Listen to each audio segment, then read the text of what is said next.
No puedes girar el teléfono durante la grabación. Vivo ya. Ya, empieza. Ya. Bueno, antes hubo un percance. No se escuchaba el audio, no sé, bueno. Lo que yo venía comentando era que en la semana ha habido una serie de eventos políticos que habían un poco creado situaciones en la sociedad, por un lado del profesor Castillo y por otro lado de la candidata Keiko Fujimori. Y salieron, en cuanto al proceso electoral y al conteo de los votos, una serie de autoridades, exministros, ex altos mandos y varias personajes políticos a dar sus opiniones. Yo creo que confunden a la población. Como bien sabemos, la guerra es la extensión de la política, según Clausewitz, un militar prusiano, pensador de la guerra. Entonces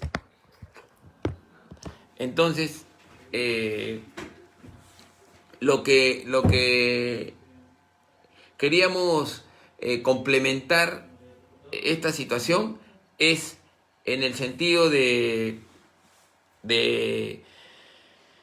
que, si bien es cierto, los militares tienen que tener la capacidad de un análisis político, los militares en actividad, no pueden ser partidarios políticos. Y eso no está sucediendo en el país. Eso no está sucediendo en el país, ¿no? Los militares en actividad, conociendo la Constitución, no son deliberantes. Sin embargo, han habido pronunciamientos confusos, pronunciamientos de ex militares, de ex altos mandos, de asociaciones particulares, cuyos dirigentes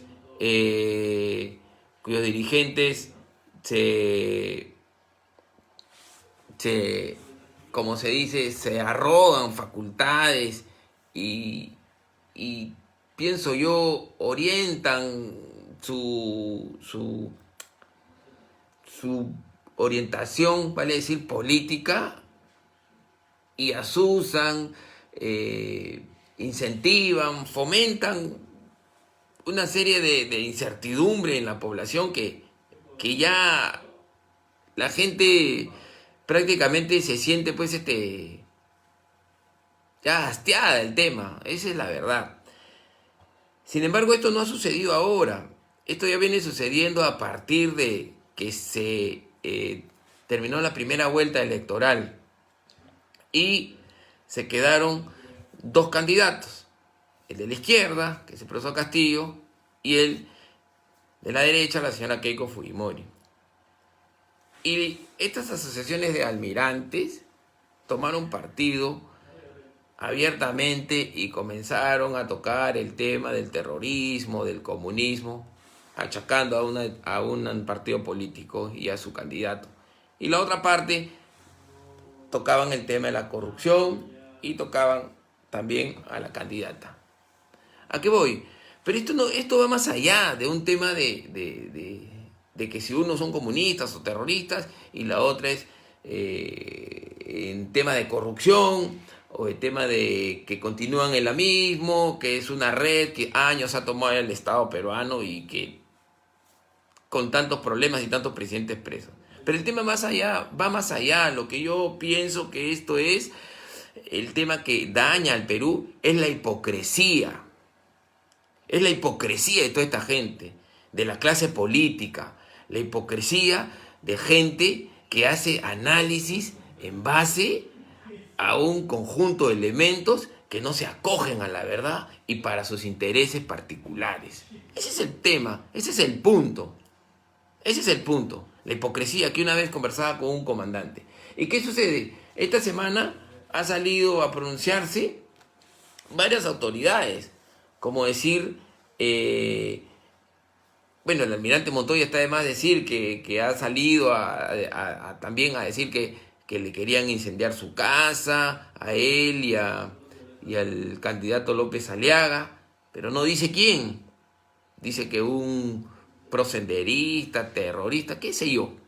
Después también ha salido el almirante Cueto en el diario Exitosa a hablar sobre los oficiales en retiro que han mandado una carta a los comandantes generales en actividad y en adición ha mandado una carta al jefe del comando conjunto recomendándoles, porque lo escuché al que firma esa carta, al comandante Patrón, al cual lo conozco, lo escuché decir que ellos solamente estaban recomendando a los comandantes generales sobre el proceso electoral y daban algunas discrepancias en la cual no estaban de acuerdo con lo que venía sucediendo y que ellos tendrían que tomar acción si es que de acuerdo a su criterio esto estaba mal orientado y había cierto tipo de irregularidades en el proceso que favorecían a una candidatura. Después lo escuché también al almirante Quiabra. Bueno, el general Quiabra, perdón, dijo que las Fuerzas Armadas no son deliberantes y que lo que él planteaba es que ya no estaban en épocas de hacer golpe de Estado, porque al final iban a pagar los platos rotos luego el golpe de Estado los mismos militares que lo promovieron. Entonces, prácticamente zanjaba ese tema. Entonces, de la misma manera salió la señora Lourdes Flores a decir que como ella es una demócrata y que quiere al país, se pone del lado de la legalidad y cuestiona el proceso electoral. Eso ha ocasionado que el presidente Sagasti haga un pronunciamiento público y ha ordenado a la ministra de Defensa, Nuria Sparch, a que accione a sus procuradores y creo que evalúen algún tipo de pronunciamiento de la Fiscalía sobre el caso de estos oficiales, que son más de 1000, creo, oficiales en la Fuerza Armada, en retiro, que han promovido esa carta.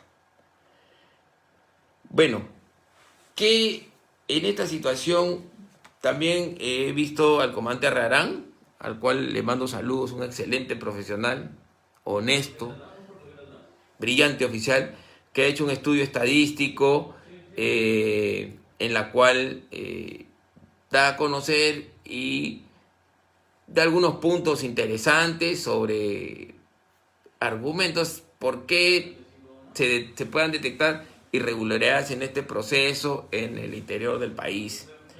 También al ministro Nieto he salido a decir que no son deliberantes, que la Fuerza Armada tiene que acogerse bajo el orden constitucional y un poco quitándole el piso a los militares en retiro.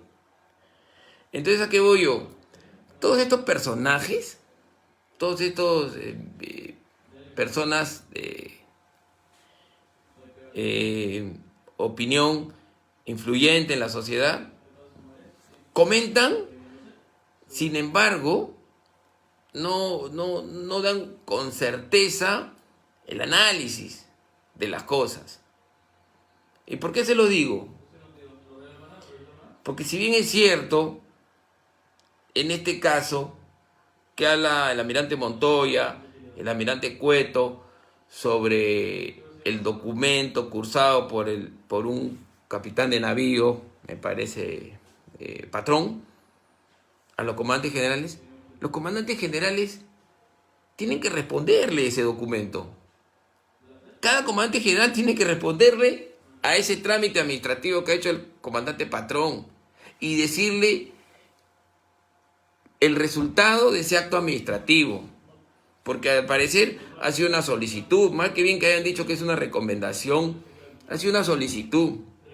Y si ya el presidente y la ministra han dicho que eso no procede porque no está dentro de la ley, le tienen que responder en ese orden y decirle los argumentos legales por los cuales ese documento es inviable, o decirle a los oficiales en retiro que su recomendación o su apreciación o su solicitud no es viable, que corra por esa vía y por esa entidad, que vayan a recurrir a las instancias correspondientes. Pero no lo dicen.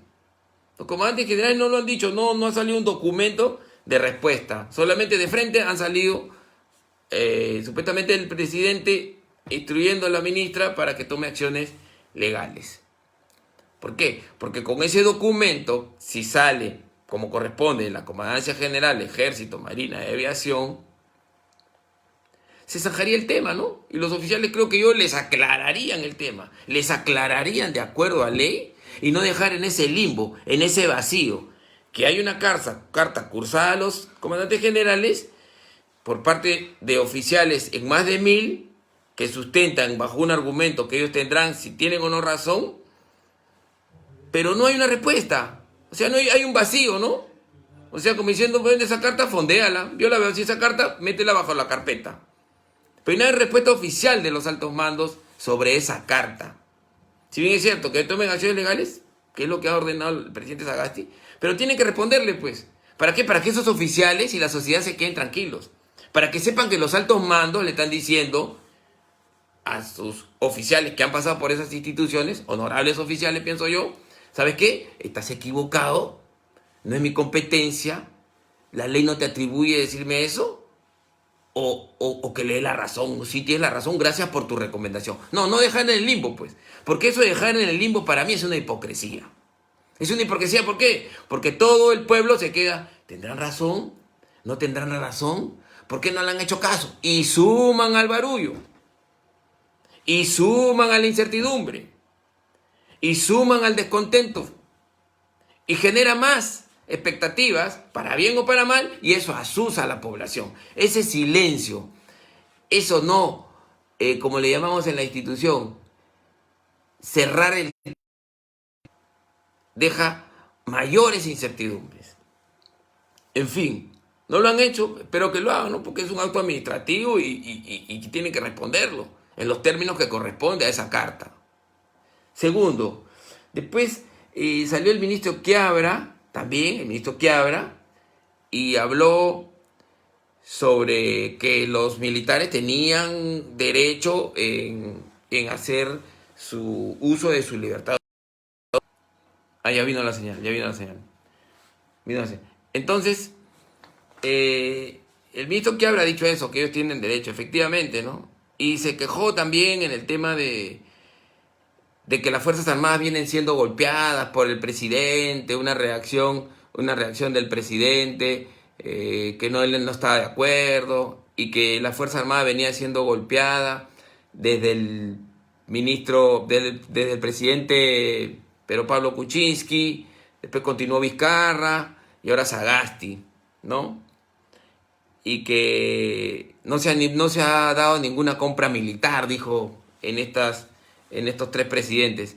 Pero estos 3 presidentes tienen 4 años nomás en el cargo, ¿no? Porque el presidente PPK asumió el 2016 y bueno, 5 años, 3 presidentes, PPK, Vizcarra y el presidente Sagasti, ¿no? Tienen 5 años. Pero el ministro Quiabra se ha olvidado que él fue ministro de Defensa con Alejandro Toledo, ¿no? Y se ha olvidado de decir también que Alejandro Toledo hubieron compras en esa gestión. Hubieron compras de fragatas misileras por $300 millones que costaban nuevas. Compraron unas usadas de 35 años de uso, como lo dijo el doctor Sandro Balbín, costando el 5%. Y una compra de gobierno a gobierno. Yo recuerdo, porque esa es la gran compra que hizo Toledo. Y donde Vizcarra formó parte, donde el ministro Quiabra formó parte de ese gobierno. Entonces,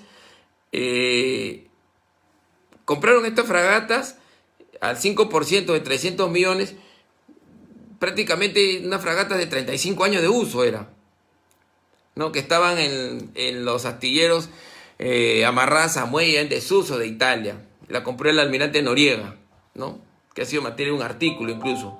Entonces, el tema va por lo que no cuentan toda la verdad bajo sus intereses. No lo tocó a Toledo, tampoco lo tocó a Ollanta, ¿no? Tampoco lo tocó a Ollanta. Y en la época de Ollanta Humala hubieron compras multimillonarias en compras militares, el 2016, del 2011 al 2016. Pero el ministro Quiabra, el general del ejército, tampoco se acuerda que hubieron compras millonarias. Y no creo que no lo sepa, sí lo sabe. Pero solamente tocó a PPK, a Vizcarra y a Sagasti. Pero del 2011 al 2016 no tocó nada, para él está todo perfecto. Las compras militares se hicieron, sí, por miles de millones de soles. ¿Y cuántas están investigadas por corrupción, señor ministro Quiabra? ¿Cuántas? Usted no lo dijo. Simplemente he dicho que estos tres presidentes han maltratado a la Fuerza Armada. ¿Y quién maltrata más? ¿Estos que no compraron? Que no estoy sacando la cara por ellos, estoy haciendo un análisis objetivo. ¿O el presidente Ollanta que compró y miles de millones de soles están investigados por corrupción? Y usted no los dice. ¿Quién maltrató más a la Fuerza Armada?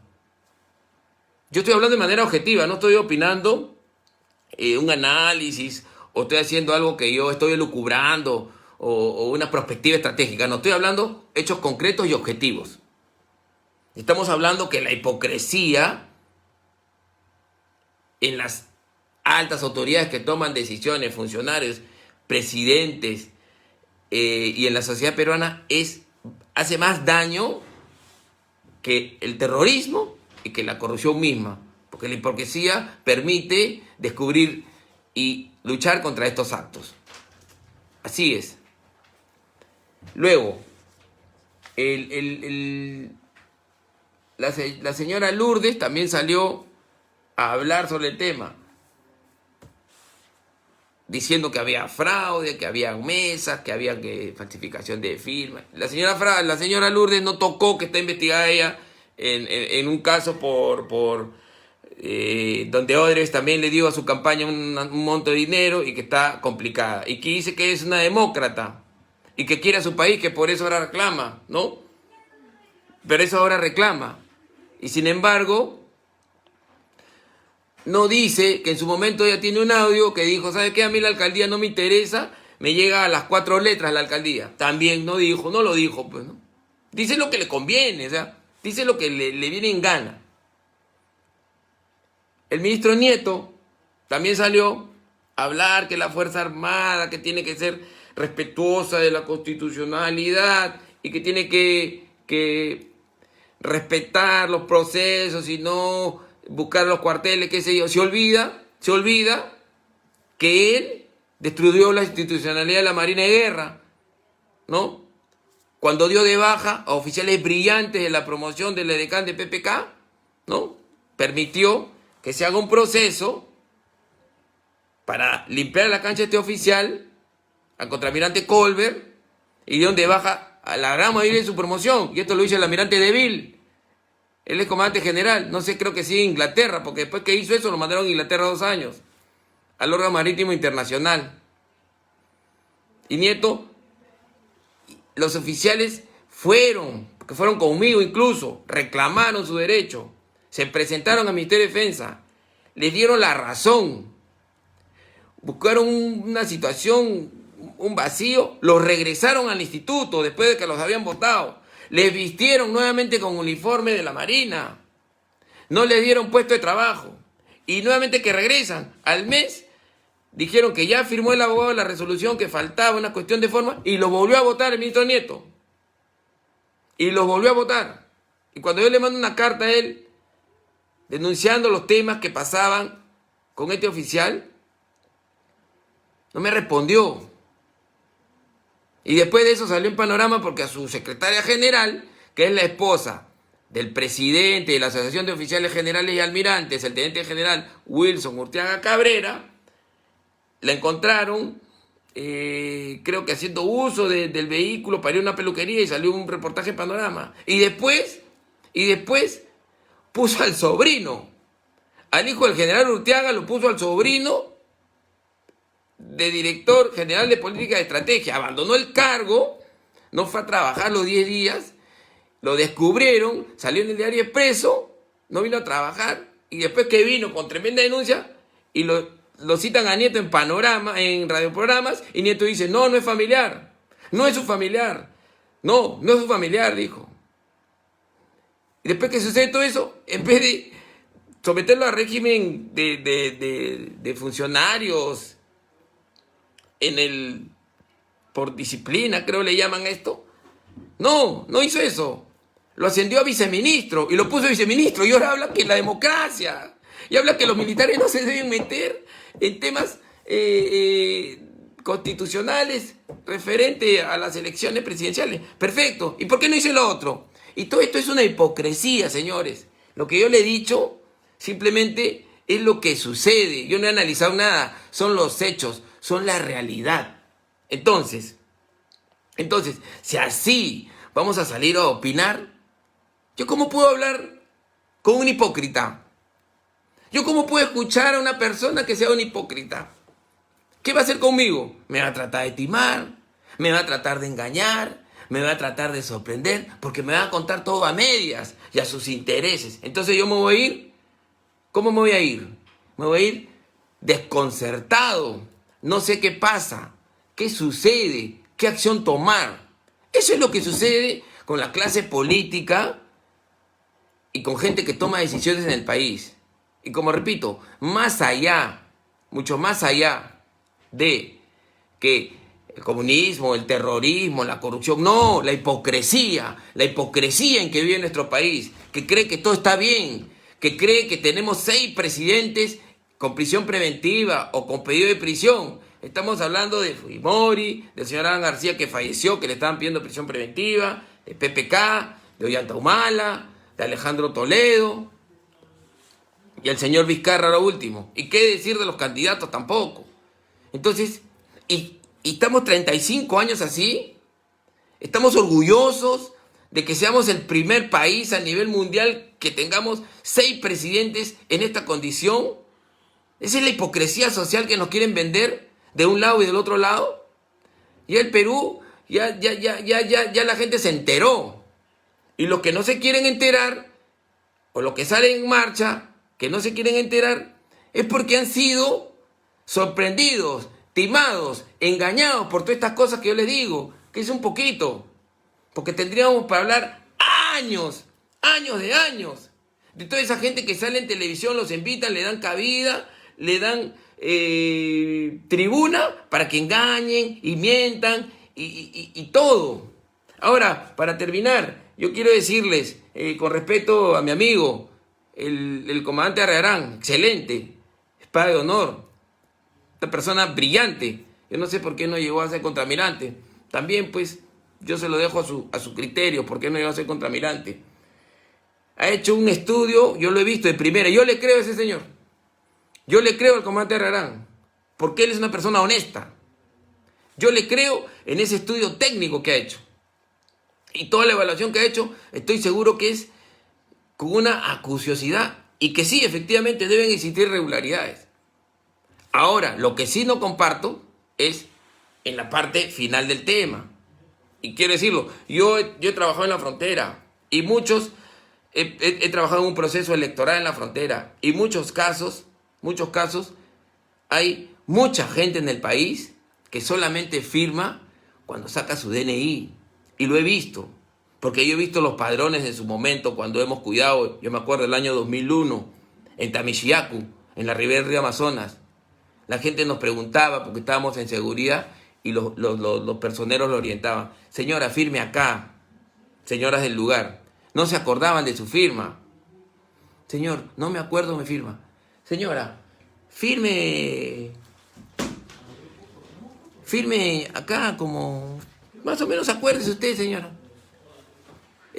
Señor, no me acuerdo mi DNI, ¿no? Acá anote, señora. Ellas mismas anotaban. Y ahí habían fallas, pues, porque hay mucha gente que no escribe mucho, porque son del lugar, son de zonas recónditas del país. Pero eso no se puede decir que no tengan la intención de ir a votar o por cuál persona. No, eso es así.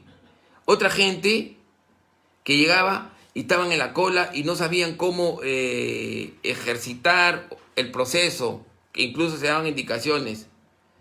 Agarraban a otro de la cola y lo ponían. Entonces, todas esas cosas en el acta, cuando llenan, errores materiales, errores de forma. Ahora, lo que se pretende acá, lo que se pretende es decir que todo eso corresponde a una organización criminal. Para hacer esa organización criminal, más o menos conozco, me tendrían que ser por unos 80.000 gestores de eso, ¿no? Para hacer toda esa situación. Pero no contemplan que esos errores, que esas firmas no coinciden, porque como le repito, la forma de vida de esa gente firma una vez y después no firma en 10 años.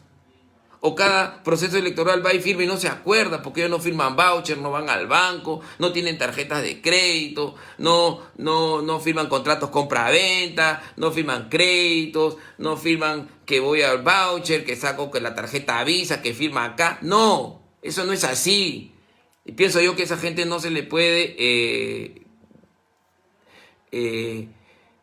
discriminar en el sentido de que no sé, al final tendrían que traer todos los padrones y verificar si la persona dé a conocer que es su firma o con es su firma, que sería pues, pasaríamos un año y medio, ¿no? Eso es lo que yo simplemente le diría a mi amigo, al comandante Arriarán, ¿no? Que técnicamente, estadísticamente estoy seguro que eso es correcto. Pongo las manos al fuego por él. Pero la coyuntura en el campo es diferente.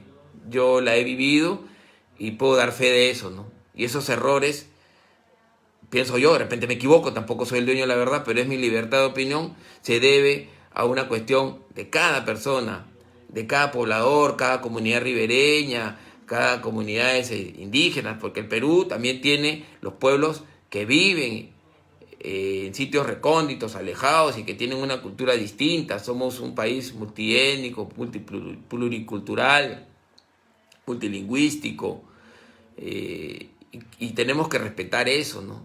Y pienso yo que, a mi parecer, se estaría ya exagerando un poco la nota en el tema que no firmaron igual o que los números no coinciden. Bueno, esa es decisión de cada uno, esa es una opinión muy particular.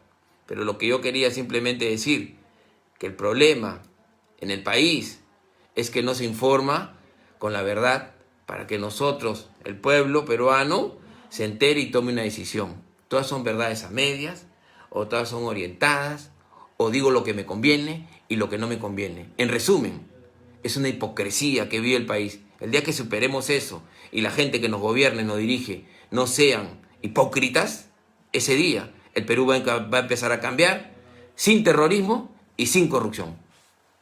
Hasta luego, buenas noches.